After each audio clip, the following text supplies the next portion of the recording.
It was a 15-minute phone call that was supervised upstairs in Brother David's office. The phone call was on speaker so they could hear everything that you were saying, everything your parents was saying. If they didn't like what you were saying, then they would just hang up the phone. So we couldn't tell our parents about what was like happening in the home or anything like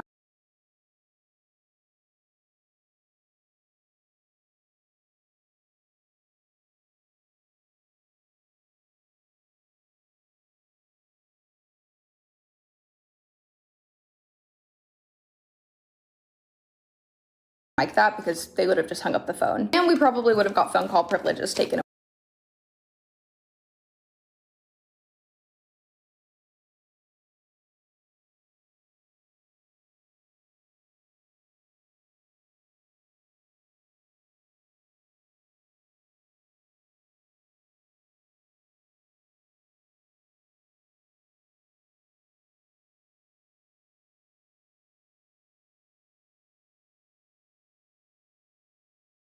Okay, so none of us really even tried that. And I'm sure a lot of us didn't really feel like our parents would believe us or do anything about it. Backtracking a little bit, my parents actually dropped me off here, I think like 2 weeks before Christmas. So I spent Christmas there, 2 Christmases actually. Christmas, we didn't really celebrate anything. I don't remember if like the church had something going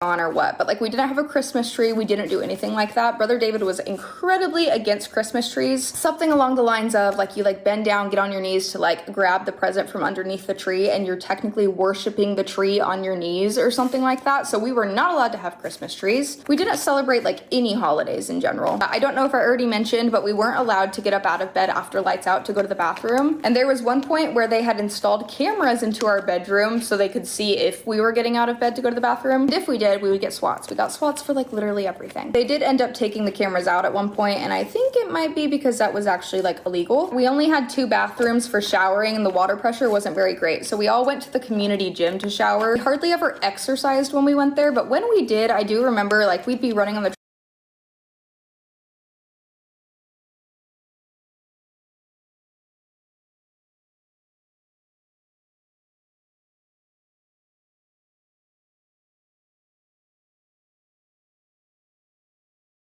Okay, so none of us really even tried that. And I'm sure a lot of us didn't really feel like our parents would believe us or do anything about it. Backtracking a little bit, my parents actually dropped me off here, I think like 2 weeks before Christmas. So I spent Christmas there, 2 Christmases actually. Christmas, we didn't really celebrate anything. I don't remember if like the church had something going on or what, but like we didn't have a Christmas tree. We didn't do anything like that. Brother David was incredibly against Christmas trees. Something along the lines of like you like bend down, get on your knees to like grab the present from underneath the tree and you're technically worshiping the tree on your knees or something like that. So we were not allowed to have Christmas trees. We didn't celebrate like any holidays in general. I don't know if I already mentioned, but we weren't allowed to get up out of bed after lights out to go to the bathroom. And there was one point where they had installed cameras into our bedroom so they could see if we were getting out of bed to go to the bathroom. And if we did, we would get swats. We got swats for like literally everything. They did end up taking the cameras out at one point, and I think it might be because that was actually like illegal. We only had 2 bathrooms for showering and the water pressure wasn't very great. So we all went to the community gym to shower. We hardly ever exercised when we went there, but when we did, I do remember like we'd be running on the treadmills, and if we were talking, Miss Jen would make us like turn up the speed on the treadmill because if we were talking, then we weren't working hard enough. We'd go to the gym, we would just shower there, and then we would go home. During the winter, it would get so cold in Colorado that like our wet hair would literally freeze on the way to the van. We would try to wear our towels on our head to like keep ourselves warm. We had wet hair, and Brother David told us we couldn't wear our towels on our head because it would make men imagine what we looked like naked. These little like rules and ideas he had really made no sense because he would say things like that, and then he would make sick, weird jokes about how him and Miss Jen were gonna go to their room and like do adult activities, and he would laugh about it, and we'd all be like, oh my god, can you stop talking about it? And he thought it was so funny. He was a creep. Honestly, he was such a creep. I don't know if you guys experienced this in like middle school or whatever, but there was like this trend a long time ago. I don't know if a trend is the right word for it.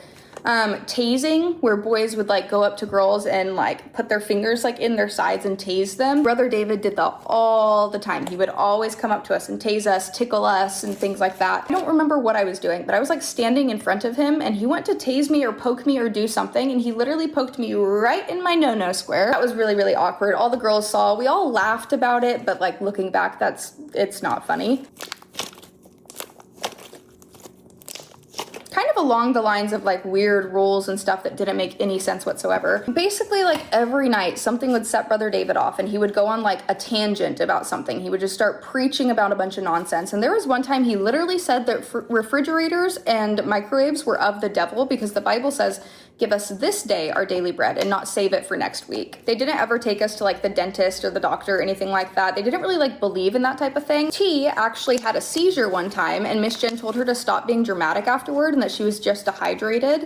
Side note, look how cool this sand is. One of the other ways we made money was by going pizza carting. This is when Brother David and Miss Jen would take all of us girls to like really rich neighborhoods and we had these Domino's pizza cards, a coupon card that was like buy any regular size blah blah blah blah blah, get this for free essentially. And we would go up to the doors and we would say we're fundraising for blah blah blah blah blah, and then people would pay us, I think it was like $10 a card. We would put the money in the Ziploc, take it back to the bus, and give the Ziploc bag to Brother David and Miss Jen. We went pizza carting in all weather, and I specifically remember when it was winter time, I would get so cold going door to door that like my tongue would be frozen and I'd be like trying to talk to them, but I literally couldn't talk because my tongue was frozen. I sounded so stupid. I don't really know where all the money went considering it wasn't even their house. They didn't even like pay a water bill because we all showered at the gym. We ate food from the food pantry. This is looking kind of gross. Also, this wasn't like a free program, so every single one of our parents were paying Brother David and Miss Jen monthly for us to be there. That coupled with the love offerings from churches and so on and so forth, like they had plenty of money and I don't know where the money was going, but it was not going to us girls. Miss Jen always had her nails done though. Our parents were allowed to visit once every 6 months, I believe. So 6 months in, my parents actually did come to visit me. You don't get to stay with your parents while they're visiting though, and you still have to go to church and everything like that with the girls' home. It's just like you simply get to see your parents. When my parents came down to visit, there was like a new Christian movie that had just come out in theaters and they wanted to take me, but I wasn't allowed to go with them because we weren't allowed to go to movie theaters. Movie theaters were like strictly forbidden. Along with music on the radio, like you'd think, oh, you listen to like K-Love, Christian music. Nope, we didn't listen to anything like that. When my parents were on their visit with me, I asked if they would bring me home and they said that they couldn't. A lot of these programs in the troubled teen industry have like a certain amount of time that you have to stay in the program, and mine was a year. All the time at church, whenever we were like getting ready to leave, Brother David would always call us heifers and he would literally moo at us in front of everybody. He'd be like, move on heifers, moo, and then he'd look around laughing to see like if anybody else was laughing. Nobody else was ever laughing because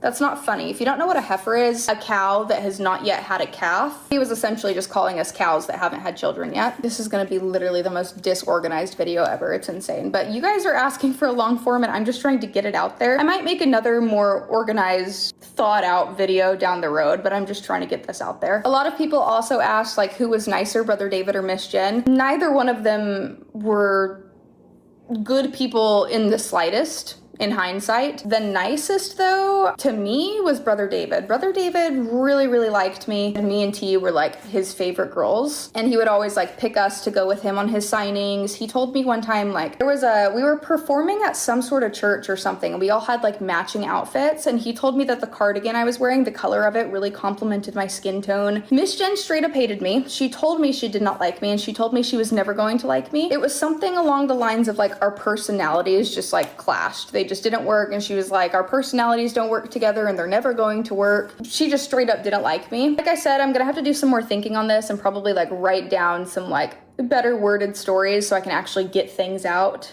in a comprehensible way. Hopefully next time without as many cuts. I stumble over my words, I have to pause and like stare off to remember something. I'm not trying to make this a terrible video, and if it's a terrible video, I'm so sorry. I'm sort of blanking on what else to talk about, and I know there's so much, I'll just have to write it down. But I'm gonna end on my last experience at the home before I was taken back home. We had been going pizza carting for months, raising the money to go on a cruise. Oh my God, that sounds so fun. You were in a cult and they took you on a cruise? It was a Cruise for Jesus, Revival at Sea.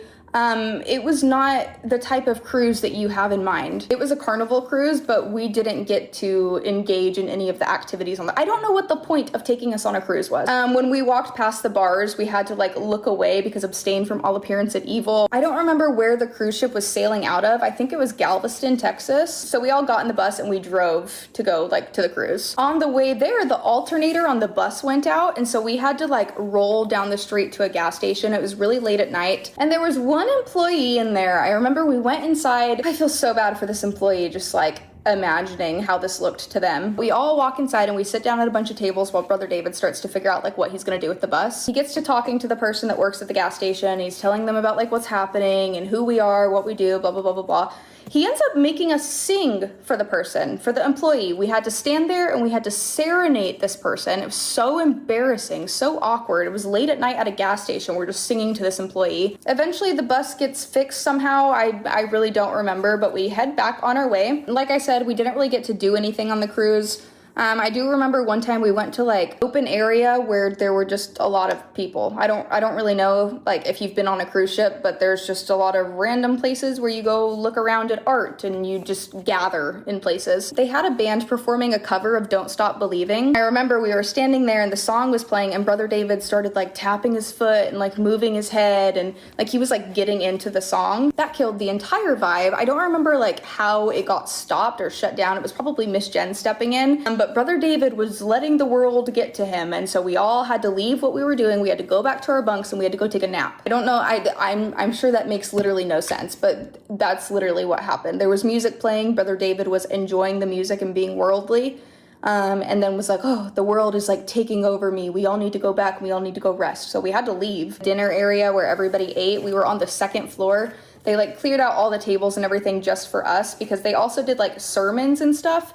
I don't know, there was like some sort of church that was on the boat. It wasn't strictly like Revival at Sea for everybody on the boat. I don't really know, but we had like our own like separate balcony area where they were like preaching and stuff like that. And I remember they had the girls home sing, so we were all up there singing to the high heavens and everybody down there was just like staring at us like we were freaks. So embarrassing. We were so out of place. I literally don't know why they took us. Before we even went on the cruise, by the way, my parents had called because my year was up. By the time we went on the cruise, it was in January. It was after Christmas again. I spent 2 Christmases in the girls' home. I hate Christmas now, by the way. It's my least favorite holiday. Anyways, my parents had called like a week before and they were like, okay, it's about time for you to come home. Do you want to come home or do you want to go on the cruise and then come home after the cruise? And I told them I did not want to go on the cruise. Come pick me up. I want to come home. I don't care about a cruise. I want to go home. And they were like, okay. And then they made me go on the cruise anyways. There's not like anything to really say about the cruise itself. So we get into the bus and we're headed back to Colorado. On the way to Colorado, we're going through New Mexico. It's something called like the Raton Pass or Raton Pass, R-A-T-O-N, I think. It's cold, it's snowy, it's icy. The bus essentially slips on a patch of black ice and it spins off the road, rolls over into a ditch and catches on fire. They stacked the suitcases up in front of the emergency exit. The bus had rolled over on its head.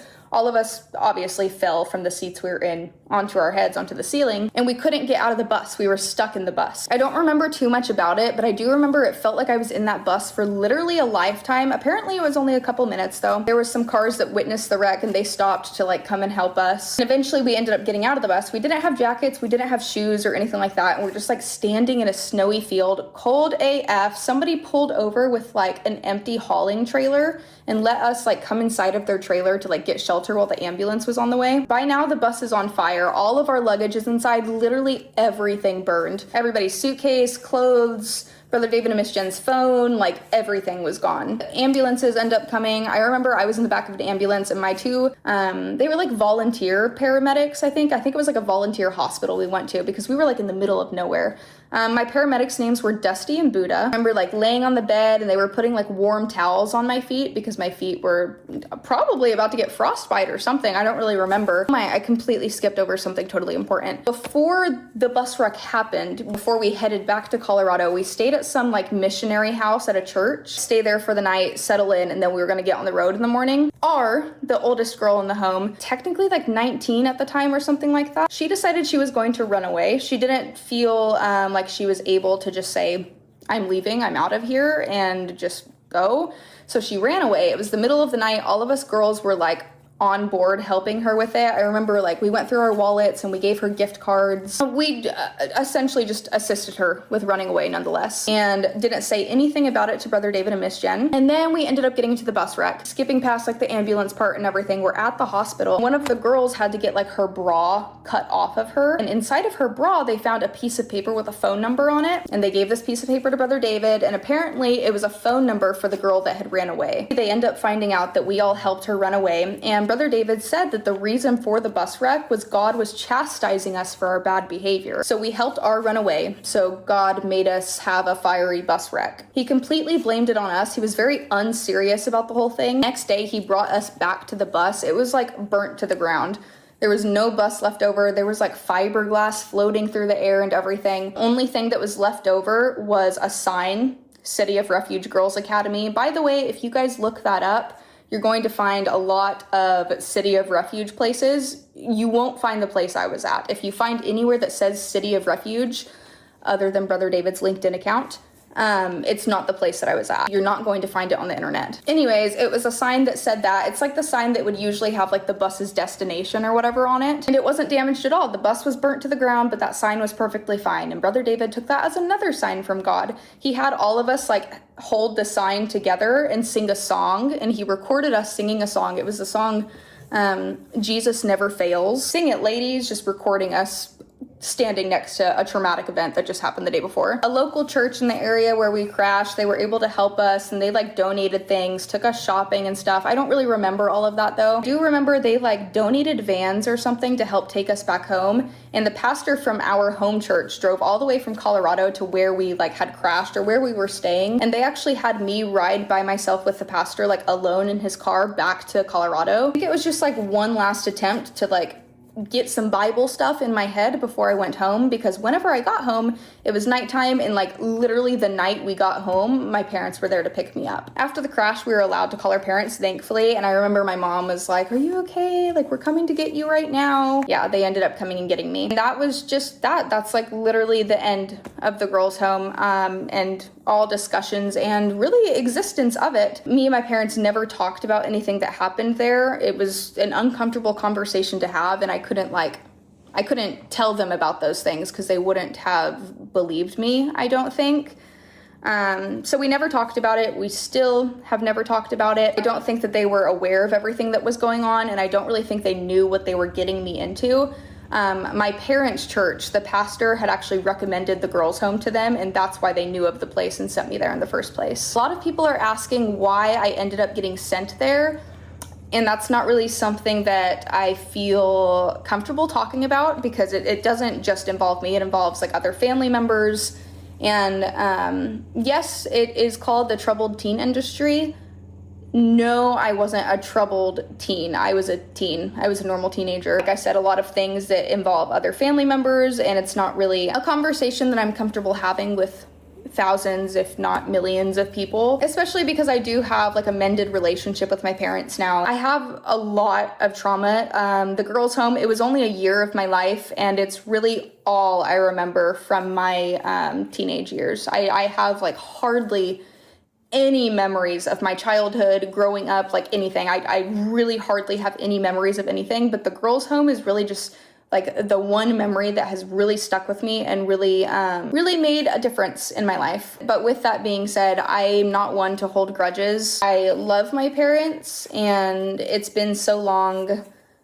I don't think if they could go back, I don't think they would do that again. I hope that answer is good enough. Regardless, even if I was a troubled teen, it does not make anything that happened in that home any more okay. It absolutely does not. I've posted YouTube shorts, reels, I've posted on TikTok like shorter videos about my experience in the girls' home, and I might have mentioned some things in those videos that I didn't include in this video. So feel free to go back and reference those. They're kind of disorganized as well. Again, it was 10 years ago, guys. It's hard to recall every single thing that happened, and without like a list in front of me of every single like event and memory and stuff that pops into my mind, they all just slip my mind. I was only there for a year, but the effects from being there are lasting, and I think they're going to last for probably forever, honestly. Everybody's story is different in the troubled teen industry, and it's really just so hard to explain it to somebody that has never like lived it. I'm sure this video kind of makes things seem like it wasn't that big of a deal, or oh, you're calling that a cult? It just sounds like it was a strict religious home. It wasn't. I'll try putting together a more organized list of like memories and stuff that I have, but it's just I've been posting all these short videos recently, and everybody's asking for a long video. Again, I'm sorry I'm missing things. It's all over the place, and this probably isn't like a normal looking looking YouTube video. You can go to unsilenced.org to learn more about the troubled teen industry, how you can help, how you can spread more information. That's all for this video though. I would really appreciate questions in the comments actually. It would help me like come up with more things to talk about. It's kind of hard to just like pull out these memories. They usually get like triggered by something or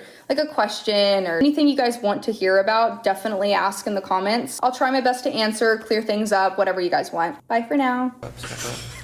Spread out, spread out. Get her in there. All right, now scoot up. There we go. All right, now go ahead and quote. Philippians 2, 1 through 16. If there be therefore any consolation in Christ, if any comfort of love, if any fellowship of the Spirit, if any vows and mercies, fulfill ye my joy, that ye be like-minded, having the same love, being of one accord, of one mind. Let nothing be done through strife or vainglory, but in lowliness of mind, let each esteem other better than themselves. Look not every man on his own things, but every man also on the things of others. Let this mind be in you, which was also in Christ Jesus, who being in the form of God, thought it not robbery to be equal with God, but made himself of no reputation, and took upon him the form of a servant, and was made in the likeness of men. And being found in fashion as a man, he humbled himself, and became obedient unto death, even the death of the cross. Wherefore God also hath highly exalted him, and given him a name which is above every name, that at the name of Jesus every knee should bow, of things in heaven, and things in earth, and things under the earth, and that every tongue should confess that Jesus Christ is Lord, to the glory of God the Father. Wherefore, my beloved, as ye have always obeyed, not as in my presence only, but now much more in my absence, work out your own salvation with fear and trembling. For it is God which worketh in you, both to will and to do of his good pleasure. Do all things without murmurings and disputings, that ye may be blameless and harmless, the sons of God, without rebuke, in the midst of a crooked and perverse nation, among whom ye shine as lights in the world, holding forth the word of life, that I may rejoice in the day of Christ, that I have not run in vain, neither labored in vain. You're going to sing. I don't...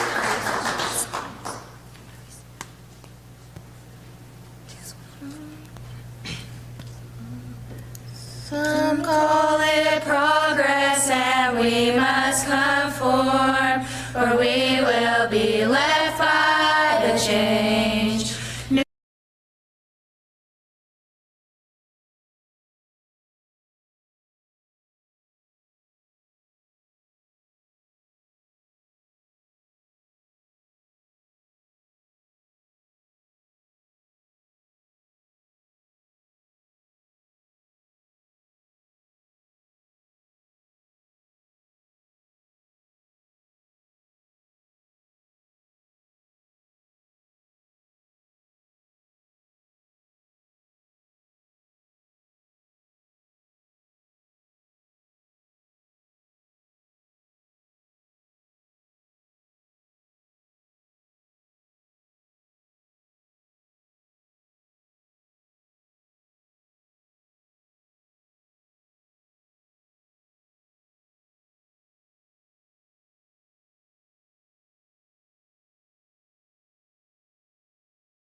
Hello, this video is meant for entertainment.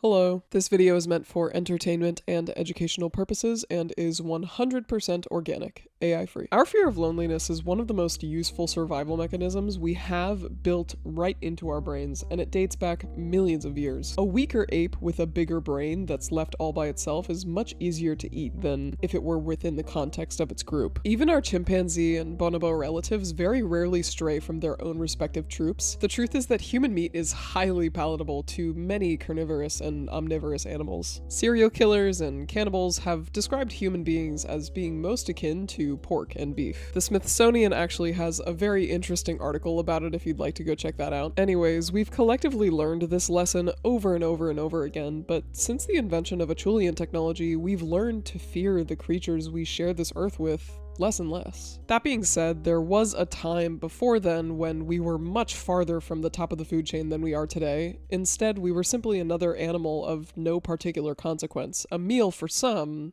and a threat to others. The oldest, most dangerous animal we have on this list today is most certainly the crocodile. Not that one. This one. Their lineage, by the way, goes back pretty far. Modern crocodile body plans generally stabilize more around the Cretaceous period, roughly 95 million years ago. Lucky for us, our genus would not have encountered the Lovecraftian beast that was the Parasaurus brasiliensis, which was about 41 feet in length, about the size of an average school bus. I'm not gonna go too far into Parasaurus brasiliensis, but let's make something very clear here. The average bite force of a human being is 120 to 160 pounds per square inch. The average bite force for a dog is 200 to 300 psi. The average bite force for a Tyrannosaurus rex is 8,000 to 12,800 psi, and the average bite force for the Parasaurus brasiliensis was 15,500 pounds per square inch. That is 7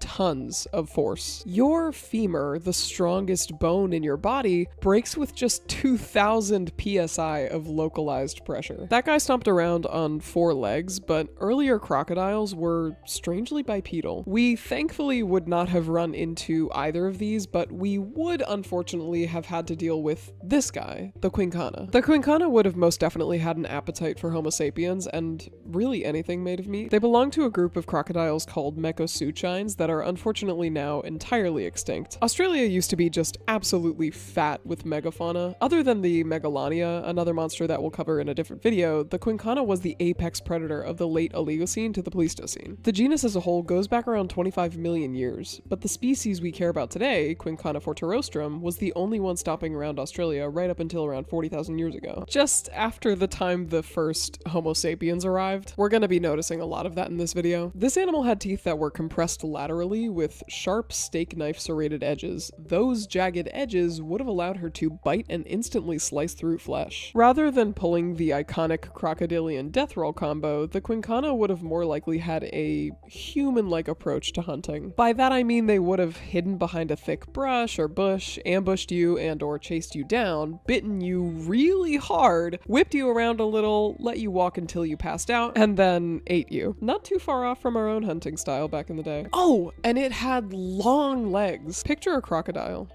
Now picture one with long legs. That's the Quincana. She was 3 to 6 meters, 10 to 20 feet in length, and weighed up to approximately 200 kilograms. That's 440 pounds for my Americans out there. Just a big scary reptile that chases you and lets you bleed out so that it can eat you with a little bit more leisure. Unfortunately, the Quincana was not the only crocodile around at the time that would have eaten our ancestors. In March of 2026, researchers led by the University of Iowa formally described and named a brand new species of crocodile called Crocodylus lucivinator, literally translating to Lucy's hunter. Yes, that Lucy. The species described here is a 12 to 15 foot, 600 to 1,300 pound ambush predator that lived in the rivers and wetlands of the Hadar Formation in Ethiopia between 3.4 and 3 million years ago, placing it in the same time and region as Lucy. Unlike the Quincana, which would have chased you down on land with its long goofy legs, this one would have waited patiently in the water for you to come over to it for a drink, which everyone had to do eventually. On to the hyena. Once upon a time, there was this hyena called the giant short-faced hyena that used the combination of its humongous lion-sized body alongside its specialized premolar teeth with microstructurally reinforced enamel to crack and crunch the bones of its victims with relative ease. The nickname of this animal is pretty on the nose. It's literally the bone cracker, which is just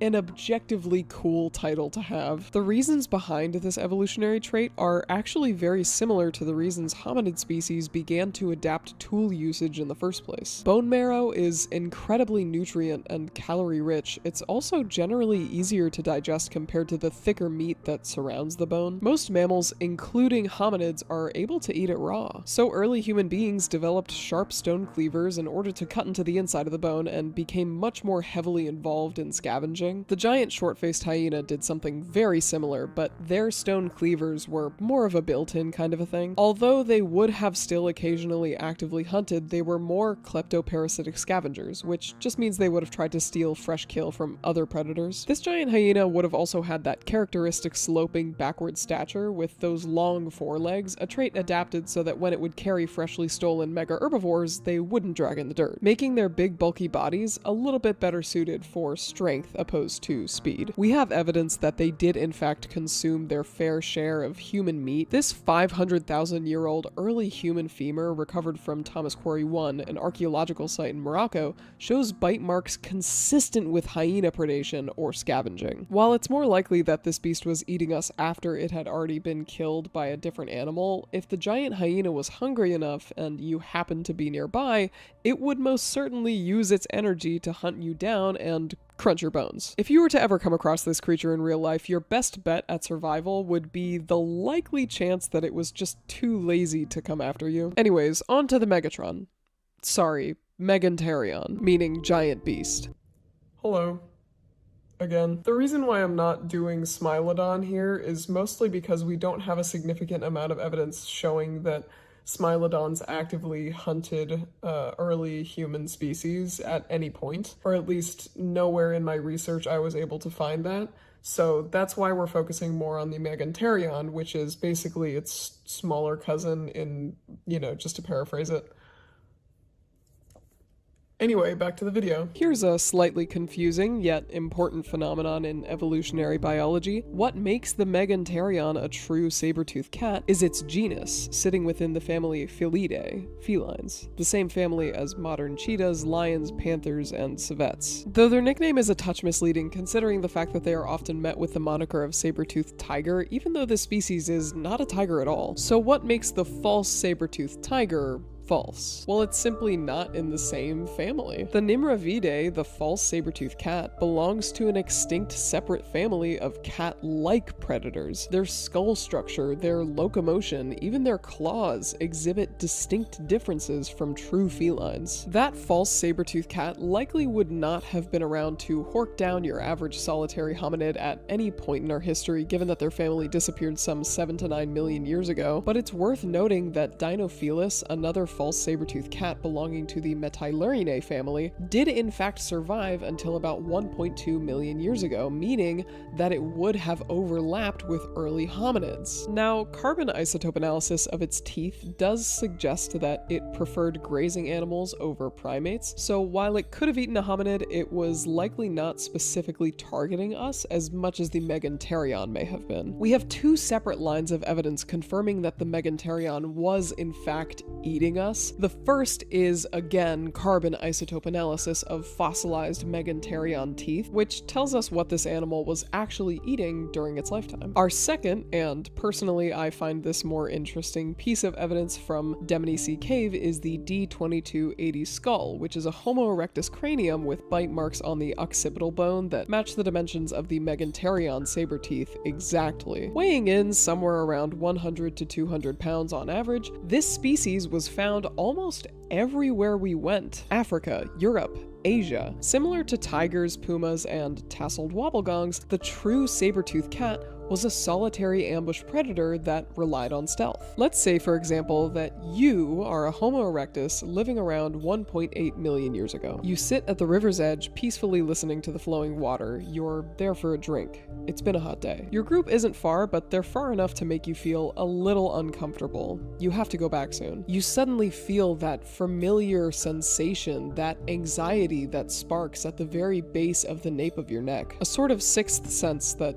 tells us when we're being watched. You turn around too late. Now there's a pair of forward-facing eyes, adapted for tracking prey, locked directly onto you. This massive animal, understanding that now it's been spotted, it's got no time to lose, within the blink of an eye, is on top of you, all 200 pounds of it. You do the best that any average-sized hominid could do, but it's simply futile. The cat chomps down on your head so quickly and easily that you don't even have time to process the pain. It might have happened like that. It's certainly true that if a saber-toothed cat was hungry enough and there were no medium-sized herbivores around, you would have had to do. But the reason that D2280 had those bite marks in its skull is likely not as dramatic as being ambushed. The more probable story attributes his death to a standoff between himself and his group versus the Megantherion. Interestingly enough, we did compete with these creatures for the same food sources, and similar bite marks to that of D2280 have been found on other saber-toothed cats in competitive encounters. Generally, however, this cat, along with most of the animals on this list, would have avoided large groups of humans. Homo sapiens especially are a reasonable and stubborn group of heavy-brained, long-armed apes. But like we've learned so many times, a wrinkle-brained member of the Homo genus all on its lonesome proves to be a pretty delicious opportunity for any animal willing to use their energy to take it out. On that point, eagles would have also attempted to take a bite out of a child or smaller species of our genus if it was hungry enough. This is the Tong child, a roughly 3-year-old Australopithecus africanus who was yoinked by an ancient relative of the African crowned eagle, a bird of prey that generally would have used its ridiculously large body to carry prey like monkeys, small antelopes, rodents, or, like we just spoke about, small hominids. The Tong child's skull possesses talon marks on its orbits, the bone cavity in the skull that houses your eyeballs, identical to the marks in the eye sockets of modern monkeys that have been hunted by the same species. Scratch marks are also present on the rest of the skull, including the frontal, temporal, parietal, and occipital bones. It is certainly not unlikely that this child got scooped by this massive bird of prey while its family was distracted. I have to apologize for the shorter length of this section, as this bird would have been very unlikely to attempt to attack a fully grown Homo erectus, Homo habilis, or Homo sapien for that matter. I'm still going to include this animal though, since they do make the list on animals that we have on record attacking, successfully murdering, and consuming members of our genus. You know what would have tried to eat you though? Leopards. The most documented, most consistent,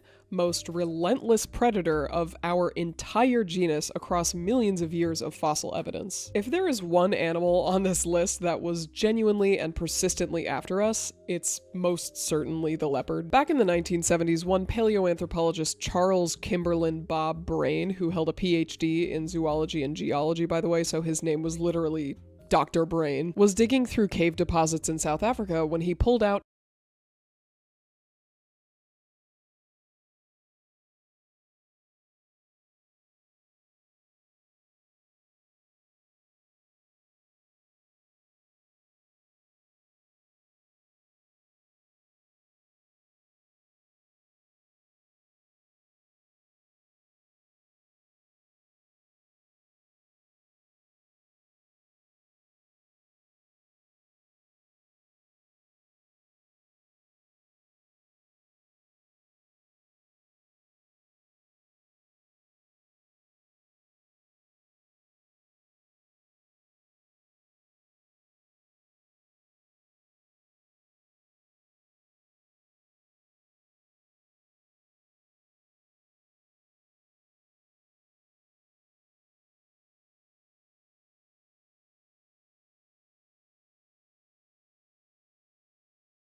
a partial hominin skull, SK54, dating back roughly 1.8 to 1.9 million years ago. On both the left and the right parietal bones were 2 carnivorous puncture marks. Those marks conform almost perfectly to the canines of a leopard fossil found in the exact same cave deposit, which I personally liken to finding the murder weapon at the scene of the crime. Dr. Brain published his findings in a 1981 monograph titled The Hunters or the Hunted, which was genuinely the question at the time. For most of the early 20th 20th century, we assumed that our ancestors were the dominant species. Raymond Dart had a whole theory called the killer ape hypothesis, suggesting our ancestors were aggressive hunters who dominated the environments that surrounded them, but Brain's work suggested something considerably more humbling, that we were on the menu like any other large plant-eating animal. And not rarely either, 5% of all known Australopithecus afarensis fossils show evidence of having been eaten. Taphonomic studies, which in short is the study of the processes that affect organic remains from the moment of death to their final discovery as fossils. Across Swartkrans, where Bob Brain found his skull, and virtually every other major hominin site in South Africa all point to the same gruesome conclusion, that leopards were regularly preying on hominids across the region for millions of years. There is also something sort of quietly poetic and deeply unsettling about why we find so many hominid fossils in cave systems. Leopards have this habit of dragging their kill into trees and elevated spots to keep them away from scavengers. Over thousands of years, those remains fall into the cave systems below and fossilize. Some of our most important fossil evidence exists because a leopard dragged one of our ancestors up a tree and ate them there. So what sort of leopard was doing this? Well, it was actually a modern leopard, one that very much still exists and occasionally is in close proximity to Homo sapiens. The Panthera pardus, an extant species that hunts modern primates today with a fossil record that dates back 2 million years. So not only have they eaten humans, but they also an extant species that hunts modern primates today with a fossil record that dates back 2 million years. So not only have they eaten humans, but they also eat humans, as in currently. Today. Leopards kill dozens of people every year, primarily in India and Nepal, where human settlements closely border natural habitats. Did you think that we were done talking about crocodiles? Nope. But not that crocodile, this one this time. The Crocodylus anthropophagus. That name, anthropophagus, is from the Greek words anthropos, meaning human, and phagus, meaning eater, in reference to the evidence that this animal included hominids in its diet. It's literally called the man-eating crocodile. This one reached around 25 feet in length, roughly the size of a telephone pole laid on the ground, and weighed 1 to 2 tons. That is, of course, just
an absurdly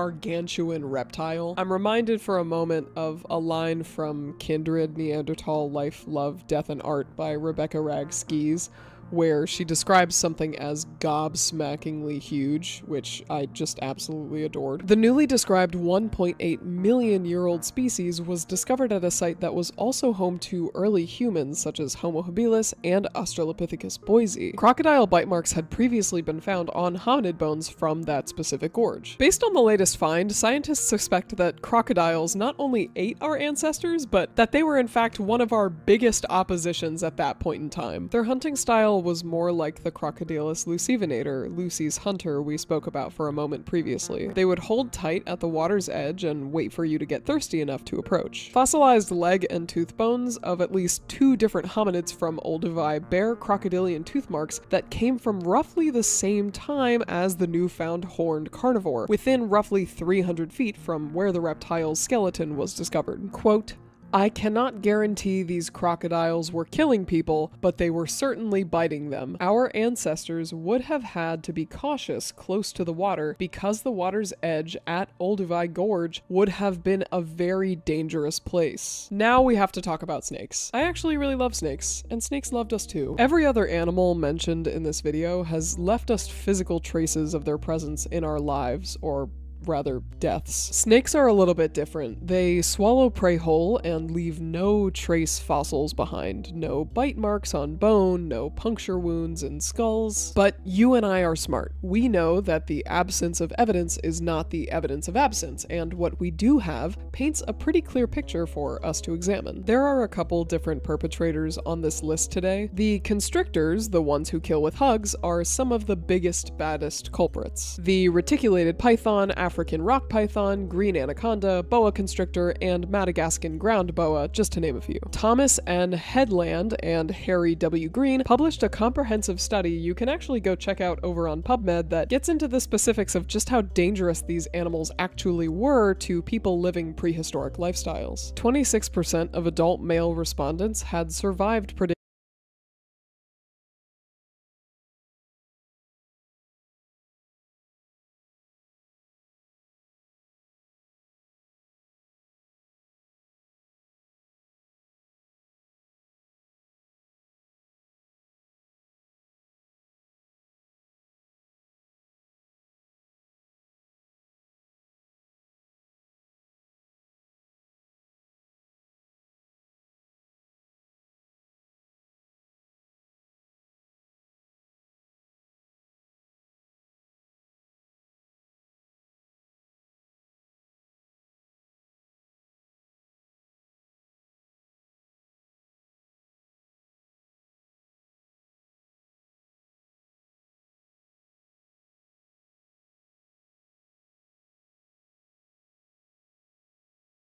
attempts by reticulated pythons specifically. 6 people died between 1934 and 1973. One of those incidents involved a python entering a family's home at night, killing 2 children, and being found coiled around one of them, swallowing it head first when the father came home. We also have documented evidence of venomous snakes killing and eating primates. Those being the mangrove snake, spitting cobras, mambas, white-tailed lanceheads, and gaboon adders. You know, some words just don't sound good in English. That's definitely one of them. The study I'm referencing right now covers both constrictors and venomous snake species, and it's linked in the description if you wanted to go down that rabbit hole yourself. What makes this entire thing significantly more unsettling is the timeline. Specific snake lineages capable of eating primates originated roughly 100 million years ago, meaning that they were hunting our ancestors 20 million years before primates even existed as a distinct group. There's no living snake today that specializes in hunting humans, but for a good chunk of our evolutionary history, hominids were absolutely on the menu. And finally, it's time to cover probably the most dangerous animal on this list. They're bipedal, they have language, they hunt and gather, they have massive frontal lobes. It's the humans! Probably the most likely animal out of anything else on this list to actively pursue and eat you. Unfortunately, now I'm just another YouTuber talking about cannibalism, but I'm not talking about modern cannibalism now. What I'm speaking about specifically is evidence of hominins eating other hominins who may or may not have been in the same species, which would technically mean that it's not cannibalism, considering that cannibalism is generally defined as the act of consuming an individual of the same species as food. That being said, we do have plenty of documented cases of multiple members of the Homo genus Homo neanderthalensis and Homo sapiens in particular carving each other up during the Pleistocene epoch. We'll dive more in depth on ancient homicides in a separate video. I love humans. They keep me safe. They keep you safe too. We all keep each other safe. Not only from gobsmackingly huge megafauna, but also from the big scary world around us. Being alone has never been a particularly safe or smart thing to do at any point in our lineage. So let's all do our best to take care and stay close to one another. It's in our biology. Also, never stop ingesting as much education as you possibly can in this lifetime. Bye.